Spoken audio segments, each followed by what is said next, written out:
Hari ini kita akan belajar kembali kepada firman Tuhan, Bapak Ibu. Kita akan melihat kenapa banyak orang jatuh ke dalam pencobaan, kenapa mereka jatuh di dalam dosa dan ujungnya terjerat dengan berbagai macam kelemahan, hawa nafsu, bahkan menghancurkan tujuan Tuhan dalam hidupnya, sampai akhirnya susah bangkit. Karena tidak bisa menjaga hatinya begitu rupa, nggak bisa mengontrol, nggak bisa mengendalikan diri dengan baik, tidak bisa melihat sisi lemahnya di mana, dan sisi lemah itu harus dibawa di dalam hadirat Tuhan. Diserahkan sama Tuhan. Kita nggak bisa pakai kekuatan kita sendiri selama kita tinggal di muka bumi ini. Kita nggak bisa hidup dengan kekuatan kita sendiri, dengan kemampuan kita sendiri, dengan pengalaman kita sendiri. Kita butuh Tuhan, kita perlu Tuhan.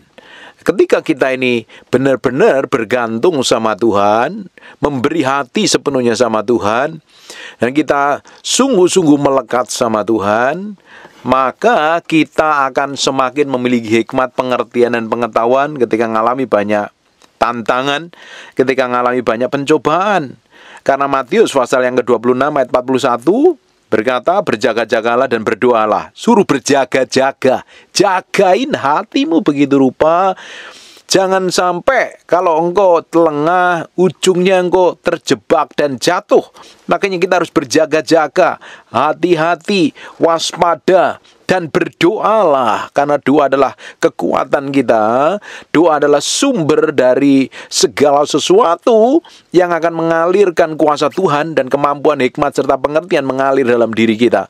Kita ini seperti cara yang nempel pada pokoknya. Ketika kita berdoa, kita seperti sebuah charger handphone yang dicolok kepada sumber listrik yang akan ngecas, memberikan kekuatan dalam diri kita. Ketika kita berdoa, kita bergantung sama Tuhan, kita seperti cara yang nempel pada pokoknya. Kita memiliki kemampuan, memiliki kekuatan. Dan tentunya ada bagian kita berjaga-jaga. Jagain dirimu sendiri begitu rupa. Jagain pandanganmu, jagain pikiranmu, jagain perasaanmu, jagain hawa nafsumu. Lihat kelemahanmu sampai mana, apa yang kamu inginkan, apa yang kamu rindukan, apa yang paling mengendalikan dalam dirimu. Engkau harus izinkan Tuhan mengkoreksi sampai kedalaman batinmu, supaya kamu jangan jatuh ke dalam pencobaan. Memang roh memang penurut, tetapi daging lemah. Roh kita ini nurut kepada firman. Tapi masalahnya dagingmu lemah. Pikiranmu perlu disempurnakan. Perasaanmu belum sejalan dengan firman. Kehendakmu perlu ditaklukkan kepada firman. Makanya kita disuruh berjaga-jaga. Kalau engkau hidupmu sembarangan, sudah tahu kamu punya kelemahan, kamu nggak waspadai, ujungnya kamu akan terjebak, engkau akan jatuh dalam dosa. Kalau engkau jatuh dalam dosa, engkau akan terseret dan ujungnya akan hancur. Yang bisa menjaga diri kita sendiri adalah diri kita. Kita harus proteksi diri, kita serahkan diri ini sepenuhnya sama Tuhan. Bapak punya kelemahan apa, kekurangan apa, di bagian mana yang paling lemah, serahkan sama Tuhan.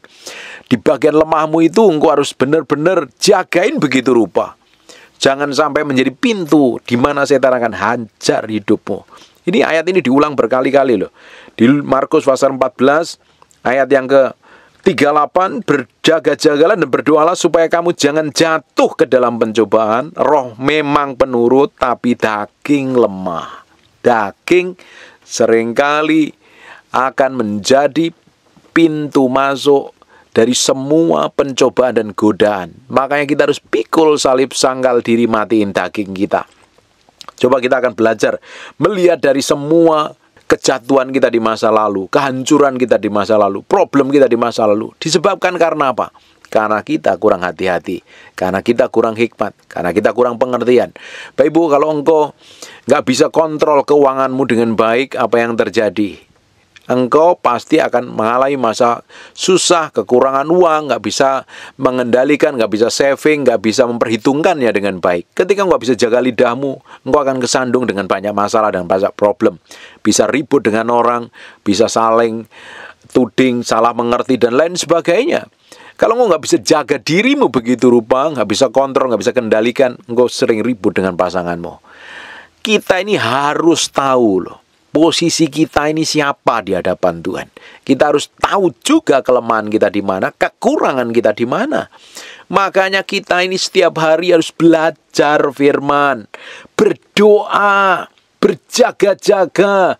Karena firman yang kita mengerti, firman itu akan memerdekakan kita. Pengertian kita akan kebenaran firman Tuhan akan membatasi hidup kita, langkah kita. Di luar kehendak Tuhan kita nggak mau lakukan. Kita mau jalan ngikutin kehendak Tuhan. Kita mau nikmatin semua kebaikan dan kemurahan Tuhan.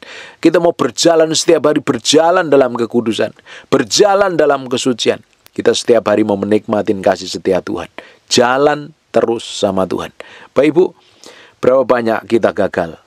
Gagal dalam hubungan rumah tangga, gagal dalam hubungan suami istri, gagal berhubungan dengan sesama tetangga, sesama jemaat gereja, gagal dalam hubungan di kantor dan lain sebagainya. Kenapa kok bisa gagal? Kita mesti pelajarin loh penyebabnya apa, kekurangannya apa, kesalahannya di mana. Orang yang penuh hikmat itu belajar dari semua kegagalan. Yang lebih pintar lagi harusnya kita belajar dari kegagalan orang lain. Kalau kita sampai belajar dari kegagalan kita, berarti kita udah bayar mahal sekali. Kalau kita mau berhikmat, kita belajar dari kesalahan orang lain, kita akan bertindak hati-hati begitu rupa. Jangan sampai langkah ke depannya kita akan jatuh lagi. Tapi ada banyak orang sudah jatuh, tidak mau belajar dari kesalahan. Tidak heran orang-orang ini susah lepas dan susah mengalami kemenangan. Harusnya hari ini kita belajar. Kelemahan kita di bagian mana kita serahkan sama Tuhan. Kita tutupin dengan semua kekuatannya Tuhan. Baru kita akan melangkah dalam kebenaran. Kalau enggak, kita akan seringkali jatuh. Berapa banyak orang hanya muter di area yang sama. Muter di padang gurun, muter di persoalan yang sama terus, muter di kelemahan yang sama terus. Ketika Bapak Ibu hanya muter di kelemahan yang sama, di persoalan yang sama terus, engkau tidak akan pernah mengalami kemajuan, engkau tidak akan pernah bergerak bersama Tuhan, mengalami kemenangan demi kemenangan. Tapi engkau hanya berdiri di situ dan jatuh terus dan hancur terus. Belajar, ngerti apa yang Tuhan mau, dan belajar dari semua kelemahan dan kegagalan yang Bapak Ibu alami untuk melangkah dalam kebenaran. Makanya kita itu perlu bergantung sepenuhnya sama Tuhan. Kita nggak bisa pakai kekuatan kita sendiri, pakai pengalaman kita sendiri. Kita pakai semua yang kita pernah miliki, tidak bisa. Kita tidak pernah tahu ke depannya seperti apa. Ya, kita melangkah bersama Tuhan yang jelas Tuhan akan pimpin kita. Tuhan akan bawa dalam kemenangan demi kemenangan. Tapi kalau engkau jalan maumu sendiri, nanti lihat engkau akan tersandung-sandung, akan terjatuh, akan babak belur. Bahkan sampai garis akhir hidupmu, engkau nggak akan menikmati banyak hal yang luar biasa dalam hidupmu. Karena sejak kita percaya Yesus, sejak kita mengalami kelahiran baru, kita ini berada di pihaknya Tuhan dan menjadi musuhnya setan. Setan tidak akan pernah terima, iblis tidak akan pernah terima, dia akan selalu datang memberikan pencobaan. Pencobaan itu datangnya dari setan, tujuan untuk nyeret kita jatuh dari segala kebenaran dan kita jatuh dalam dosa, diseret semakin jauh daripada Tuhan. Pencobaan tujuannya nyeret kamu jatuh dalam dosa. Tapi ujian yang datangnya daripada Tuhan itu akan membuat kamu naik level. Kamu akan semakin ngerti, hatimu semakin dimurnikan. Bapak Ibu mesti bisa bedakan pencobaan dan ujian yang diizinkan Tuhan. Pencobaan ini selalu dilemparkan, biasanya lewat kelemahan, lewat kekurangan apapun itu namanya dalam diri kita. Kalau Bapak Ibu baca di Lukas pasal yang keempat, ketika Yesus dicobai, ketika dia mengalami setelah dia puasa 40 hari, dia lapar, dicobain dengan tubuhnya dalam kondisi lapar untuk membuat roti menjadi dari batu diubah menjadi roti, dan Yesus mengerti sekali tipu daya si jahat. Selalu setan pakai cara apapun yang kita paling sukai. Makanya Bapak Ibu sukanya di bagian apa? Itu menjadi jebakan setan untuk nyeret kamu jatuh dalam dosa. Ada orang yang kelemahannya masalah keuangan, ada yang kelemahannya masalah perempuan, masalah seks, masalah amarah, masalah emosi, macam-macam. Kelemahanmu apa? Gampang khawatiran, overthinking dan lain sebagainya. Kalau Bapak Ibu, engkau nggak kendalikan dirimu di hadapan Tuhan, engkau nggak serahkan semua kelemahanmu di hadapan Tuhan, kelemahanmu jadi pintu masuknya setan untuk hajar hidupmu, dan tujuannya untuk kekuatanmu dihabisin, sehingga sampai garis akhir engkau tidak akan pernah mengalami kemenangan. Justru kita perlu firman. Setan nyerang Yesus, mencobain Yesus selalu pakai firman. Bayangin Bapak Ibu, kalau engkau nggak ngerti firman, apa yang terjadi? Engkau akan tersesat jauh dan terjebak. Kau memakan umpannya setan, dan ujung dari kehidupanmu akan binasa untuk selama-lamanya. Makanya kita mesti ngerti firman, belajar firman. Iblis itu ngerti firman, tapi firmannya diputar balikkan untuk menyesatkan orang. Kita belajar firman, kita ngerti kebenaran, kebenaran yang kita mengerti, kebenaran itu akan memerdekakan kita, akan membawa perjalanan kita ini loh, berjalan dari kemenangan satu pada kemenangan yang lain. Banyak hal yang dipakai setan untuk menjebak kita, supaya kita ini jatuh di dalam dosa. Makanya kenali kelemahanmu, kenali kekuranganmu. Kita akan lihat di 1 Korintus pasal yang ke-10 ayat yang ke-13. Pencobaan-pencobaan yang kamu alami ialah pencobaan biasa, yang tidak melebihi kekuatan manusia. Bapak Ibu mesti tahu, segala sesuatu yang diizinkan Tuhan terjadi dalam diri kita, itu tidak pernah melebihi kekuatan kita. Nah, pencobaan itu begitu powerful dan kuat kalau kita memberi diri, membuka celah untuk ngikutin kehendak si jahat, dan akhirnya kita jatuh di dalam dosa. Makanya Tuhan berikan Roh Kudus tinggal di dalam kita, memberikan hikmat pengertian untuk menimbang, memikir, untuk memilih dengan baik, dan Dia memberikan kemampuan kita untuk berjalan di dalam kebenaran, untuk hidup benar dan bisa memilih dalam jalan kesucian, jalan kekudusan, bukan jalan dosa. Tapi banyak orang nggak bisa mengendalikan dirinya, banyak orang nggak bisa menaklukkan dirinya, sehingga terjebak. Beberapa orang terjebak dengan marah yang meledak-meledak. Akhirnya apa? Nggak bisa kontrol, bikin konflik sana sini. Ada orang yang tamaknya bukan main, serakahnya luar biasa. Dan ujungnya apa? Dia pakai cara apapun untuk kepentingannya sendiri. Bahkan cara yang tidak berkenan di hadapan itu dipakai untuk dirinya sendiri. Makanya kita mesti belajar mengerti ini, supaya semakin hari hidup kita ini semakin didapatin berkenan di hadapan Tuhan. Ujung dari kehidupan kita ini loh, didapatin menyenangkan hati Tuhan. Ujung dari kehidupan kita didapatin menjadi hamba yang layak di hadapan Tuhan sampai garis akhir. Kalau kita ngerti dan sadar bahwa semua yang terjadi dalam diri kita ini masih kita bisa atasin, karena ayat ini ngomong begini, pencobaan-pencobaan yang kamu alami ialah pencobaan biasa. Itu hal yang biasa, asal hati kita nempelnya sama Tuhan, tidak melebihi kekuatan manusia. Artinya masih kita mampu menyelesaikannya, kita masih memiliki kekuatan. Tapi beberapa orang bisa dikuasain begitu kecemasan, begitu rupa, ketakutan begitu rupa, putus asa begitu rupa, sampai ingin mengakhiri hidupnya. Kenapa kok sampai seperti? Karena dia memberi dirinya dikuasain oleh ketakutan, kecemasan, keserakan, dan lain sebagainya. Makanya kita sebagai orang benar, kita mesti ngerti segala sesuatu yang tidak datangnya dari Tuhan itu akan membuat engkau cemas, bingung, kacau, ruwet hidupmu, berantakan, merasa lemah, nggak mampu, dan lain sebagainya. Karena Tuhan sampai hari ini bukan memberikan roh ketakutan, tapi memberikan roh yang membangkitkan kekuatan dan memberikan kita damai sejahtera. Itu yang datangnya dari Tuhan. Kalau kita ngerti dan bertumbuh di dalam Tuhan, Bapak Ibu, apa yang terjadi? Engkau akan semakin tahu memutuskan segala sesuatu tepat seperti yang Tuhan mau. Tapi pada kenyataannya orang kan nggak ngerti firman, ngerti separuh-separuh, merasa pinter, merasa hebat, nggak taunya dilakukan salah, keputusannya salah, dan ujungnya terjebak di dalam dosa. Makanya kita harus ngerti firman seutuhnya, ngerti firman, sehingga kita bisa memutuskan segala sesuatu tepat seperti yang Tuhan mau. Berapa banyak Bapak Ibu jatuh di dalam pencobaan, apapun lah namanya, ujungnya engkau terjerat dengan berbagai masalah dan persoalan. Yang lebih parah lagi, di 1 Timotius 6 ayat 9 ngomong seperti ini. Tetapi mereka yang ingin kaya terjatuh ke dalam pencobaan. Pingin kaya, kamu terjatuh dalam pencobaan. Karena kekayaan itu datangnya dari Tuhan. Kalau kekayaan kamu kejar, fokusmu ke sana, justru kamu akan pakai cara apapun dan engkau jatuh dalam pencobaan. bagian kita ini melakukan apapun yang Tuhan percayakan dengan sepenuh hati dan mengembangkan kapasitas kita semakin besar, wadah yang besar, kapasitas yang besar, kita menjadi orang yang tanggung jawab, minta hikmat, wahyu dan pengertian, sehingga apapun yang kita kerjakan diberkatin Tuhan. Orang benar itu langkahnya diberkatin Tuhan, sekalipun lewat padang lembah kekelaman, lembah yang tidak ada jalan keluar kemungkinannya, seakan-akan gelap semuanya, seakan-akan gak ada terobosan apapun, tapi Tuhan tetap pimpin langkahmu, tongkat dan gadanya melindungi kamu, dan di ujungnya engkau akan diberikan hidangan di hadapan para lawanmu.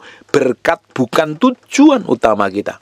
Dengerin Bapak Ibu, Alkitab katakan, cari dahulu kerajaan Allah dan kebenarannya, maka semuanya akan ditambahkan kepadamu, termasuk kekayaan, berkat, hikmat, pengertian, promosi, peninggian itu datangnya dari Tuhan.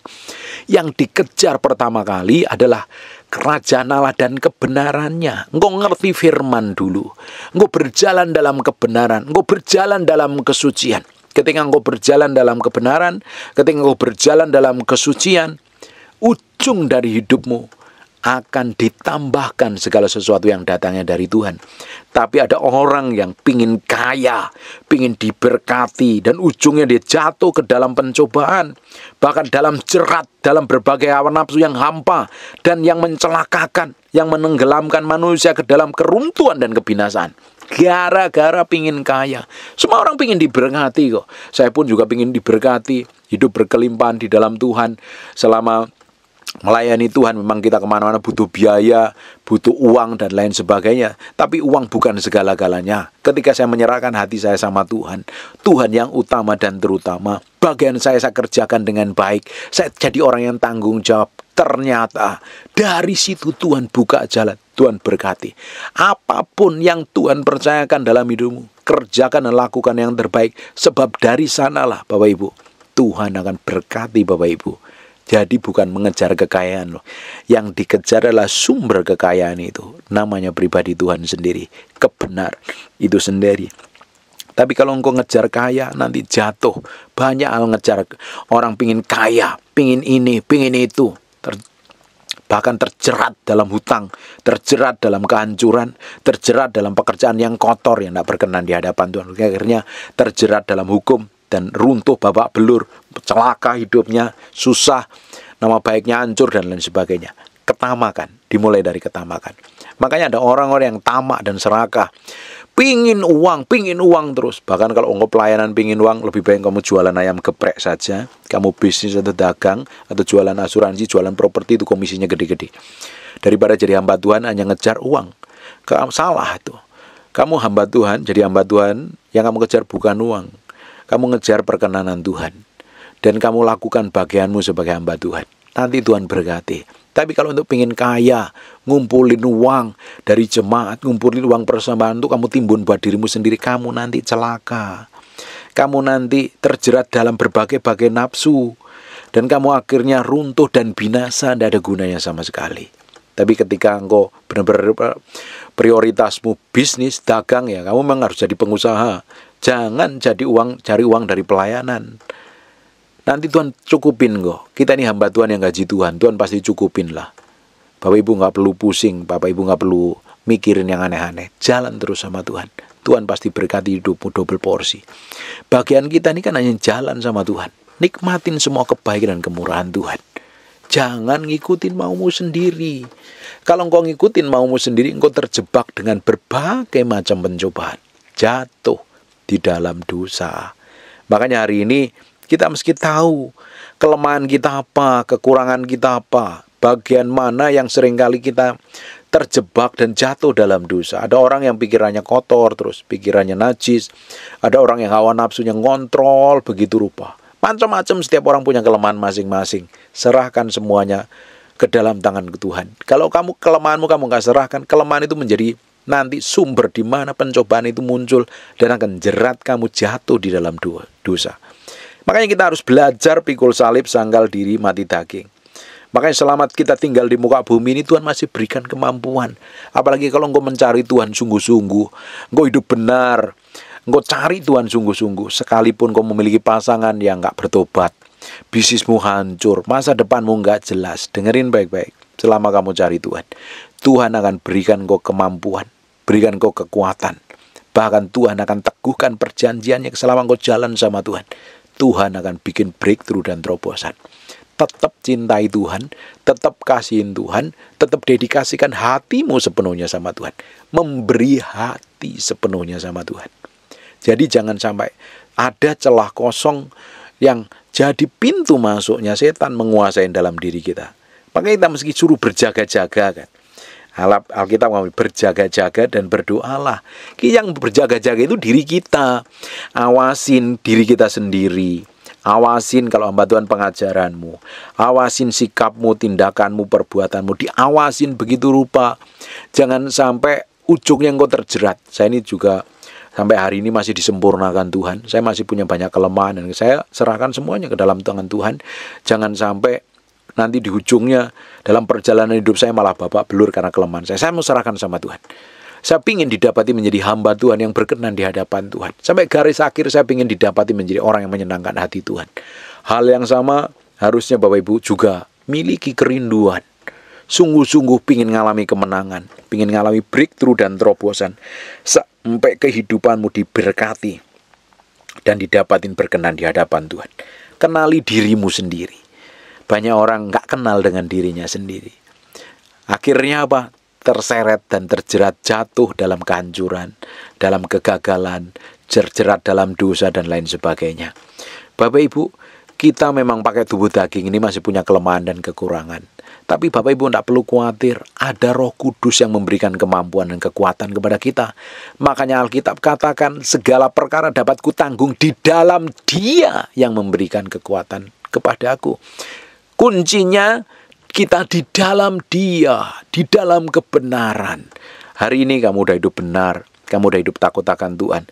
Tapi hidupmu masih struggle, berjuang, belum mengalami kemenangan. Jalan terus sama Tuhan. Tuhan masih berikan kemampuan kok. Tuhan berikan kemampuan dan kekuatan sampai garis akhir engkau didapati menjadi orang yang berkenan di hadapan Tuhan. Tujuan akhir kita, suatu hari kita akan memerintah bersama Kristus. Dan dimulai hari ini, beri hatimu sepenuhnya. Dedikasikan hatimu sepenuhnya di hadapan Tuhan. Kau akan melihat kemenangan demi kemenangan yang kamu alami. Boleh pencobaan datang, boleh godaan datang, boleh setan datang dengan begitu macam cara jerat. Tapi kamu fokus pada kebenaran. Sampai garis akhir engkau mengalami kemenangan demi kemenangan. Amin. Saya berdoa, apa yang kita pelajarin hari ini akan membuat mata hatimu dibukakan dan engkau semakin mengerti kebenaran, berjalan dalam kebenaran. Engkau menjadi orang yang berkemenangan sekalipun mengalami pencobaan. Bapak Ibu, kalau pencobaan-pencobaan yang kita alami hari ini itu berbeda dengan pencobaannya zamannya para rasul. Para rasul nyawa jari taruhannya. Hari ini kita mengalami pencobaan apa yang menderita paling daging kita kok. Perasaan kita, emosi kita, harga diri kita. Serahin aja sama Tuhan. Jalan terus sama Tuhan. Kau jalan sama Tuhan, kau akan mengalami kemenangan demi kemenangan. Sampai ujung hidupmu mempermuliakan nama Tuhan. Amin. Hari ini saya berdoa keajaiban dan kedahsyatan Tuhan menyertai hidupmu. Dan kau sendiri yang berperkara bersama Tuhan, mengalami kemenangan demi kemenangan. Tutup matamu, tutup Alkitabmu, kita berdoa. Bapak, terima kasih buat firman-Mu. Kami materaikan dengan darah anak domba, firman nempel dalam hati kami berhari-hari, berminggu-minggu, berbulan-bulan, firman menjadi kehidupan. Dan mau berdoa setiap orang yang mendengar firman diberkatin Tuhan. Ngalami breakthrough dan terobosan. Ngalami kemenangan. Menjadi berkat bagi banyak orang dan nama Tuhan dipermuliakan. Bagimu segala pujian, hormat, pengagungan ya Tuhan. Kami berikan sepenuhnya untuk kemuliaan nama-Mu hari ini. Yang berdoa untuk orang sakit dan mengalami kelemahan tubuh oleh bilur Yesus, oleh darah Yesus, jadilah engkau tahir, jadilah engkau sehat, jadilah engkau pulih, jadilah engkau sembuh seperti sedia kala. Dalam nama Yesus kami berdoa dan mengucap syukur. Haleluya. Amin. And God bless you.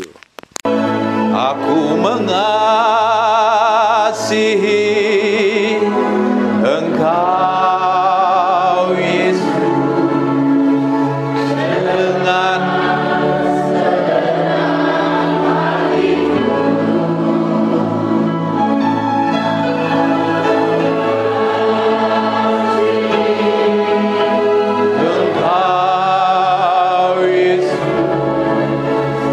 dengan segenap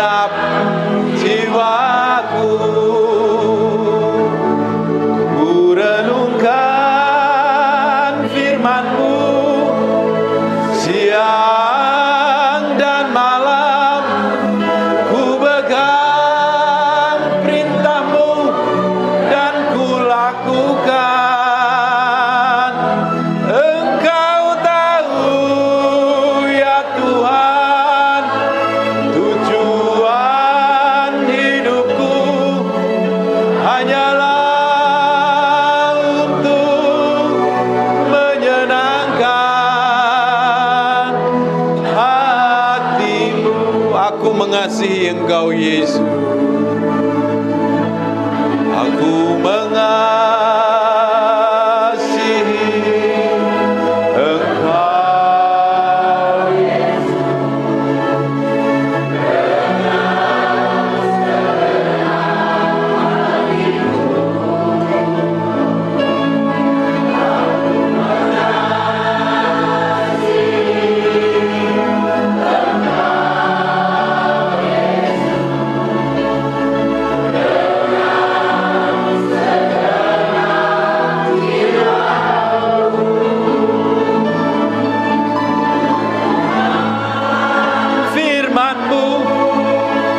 Siang dan malam ku pegang perintah-Mu dan ku lakukan. Engkau tahu ya Tuhan,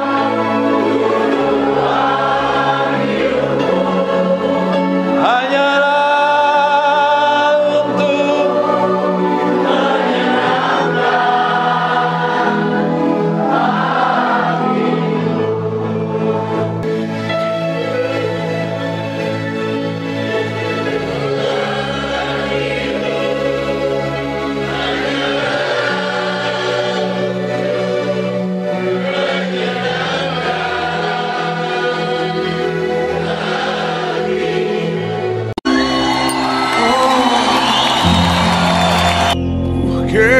ada orang-orang tadi, ketika engkau merasakan kuasa Tuhan, angkat tanganmu. Angkat tanganmu. Maju ke depan. Roh Kudus, aku mau buktikan kau hadir dalam gua. Bukan karena, tapi karena. Suruh maju. Dia suruh maju. Ibu yang ibu. Oh.